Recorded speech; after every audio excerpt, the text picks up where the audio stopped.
Alright mga idol, magandang araw sa ating lahat. At ito na naman mga idol, may pambubudol na naman ginawa si Marcos kanina. Akalain mo nagsuna siya bigla ganitong araw. Diba? Dapat sa 30 pa yung suna niya eh. Pero ngayon na niya ginawa. So baka may lakad pa siya, nagmamadali.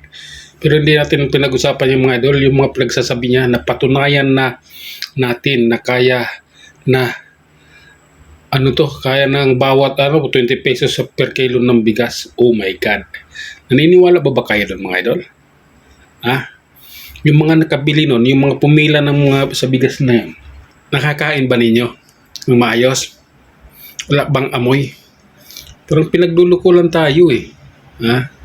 Ano na pinagsasabi sa Suna. Mukhang ilan lang ata nanonood sa Suna niya eh. Kasi yung mga post sa TikTok, ilan lang yung views eh. Walang malaking views.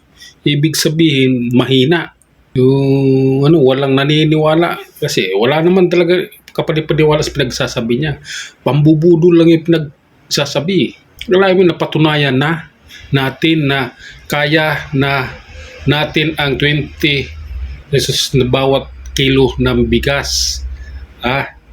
Nang hindi nalulugi ang ating magsasaka. Pinagluluko mo kami. Pinagluluko mo yung taong bayan. Lalong-lalo na yung magsasaka. Anong hindi nalulugi? Yung iba nga hindi na nagtatanim eh. Dahil luging-lugi na eh. Pinagsasabi mo. Sa lahat ng bumibili sa kadiwa, sa lahat ng bumili ng 20 per kilo ng bigas sa buong bansa, comment nyo nga dyan. Comment nyo nga kung maganda yung bigas, kung masarap ba yung bigas, kung wala bang amoy yung bigas. Comment nyo dyan. Hindi yung anak ng toko, dinidinggoy tayo, binubudol tayo.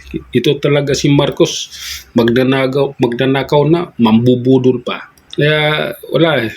Bigla akong kanina sabihin sa akin ng kapitbahay ko na suna ni Marcos ngayon. Anong suna ni Marcos? Anong araw pala ngayon? Anong pizza pala ngayon? Yung pala, nambudol, inuna na yung inagahan yung sunan niya. Nagmamadali, may lakad pa ata. Pero sa per kilo ng bigas, budol lang talaga yan. Pinagluluko lang tayo na, ginagago lang tayo ni Marcos na to. Ang katotohanan, siya lang yung kikita. Magkano na yung kinita niya, magkano na yung inutang niya sa bansa. Yung inutang niya sa Korea, di ba? 176 billion. Yung pundo ng PhilHealth na kinuha niya, yung pundo sa Mindoro na para sa tulay na 39 billion. Tapos na yung, ubos na yung pera, nasaan na yung tulay. Itong tulay sa may Guadalupe, may Makate, Bune, yung tulay na yan, may pundo yan.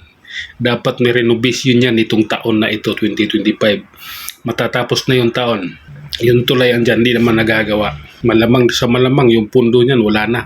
Inubos na rin niya. Kaya masaklap na katotohanan, pinagluluko lang tayo, binubudo lang tayo. Walang sino ang magtsatsagang kakain ng bigas na may amoy, kanin na may amoy.